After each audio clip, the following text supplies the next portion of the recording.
একদিন এক স্কুলের শিক্ষক তার সকল ছাত্রদের মাঝে আপেল বিতরণ করে বললেন, তোমরা স্কুল থেকে ফিরে গিয়ে আপেলটি এমন জায়গায় খাবে যেখানে খাওয়া কেউ দেখতে পাবে না।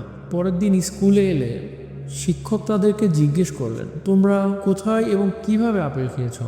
কেউ বলল, আমি নির্জন বনের ভিতরে খেয়েছি। কেউ বলল, আমি জনপ্রাণহীন ময়দানে খেয়েছি। কেউ বলল, আমি নির্জন কক্ষে দরজা বন্ধ করে খেয়েছি। কেউ বলল, আমি রাতের অন্ধকারে বাড়ির ছাদে গিয়ে একাকী খেয়েছি। কিন্তু তাদের মধ্যে একজন বলল, স্যার, আমি আপেল খেতে পারিনি। স্যার বললেন, কেন? সে বলল, যেখানে গেলাম, যে জায়গাকেই ভাবলাম সেখানে কেউ আমার আপেল খাওয়া দেখতে পাবে না, কিন্তু সেখানেই ভাবলাম কেউ না দেখুক, আল্লাহ তো আমাকে দেখছেন, তাই আপনার নির্দেশ পালন করে তা খেতে পারলাম না। শিক্ষক ওই জ্ঞানী ছাত্রকে অসংখ্য ধন্যবাদ জ্ঞাপন করলেন এবং অনুরূপ সর্বদা সর্বস্থানে আল্লাহ ভীতি রাখার ব্যাপারে তাকে উৎসাহিত করলেন।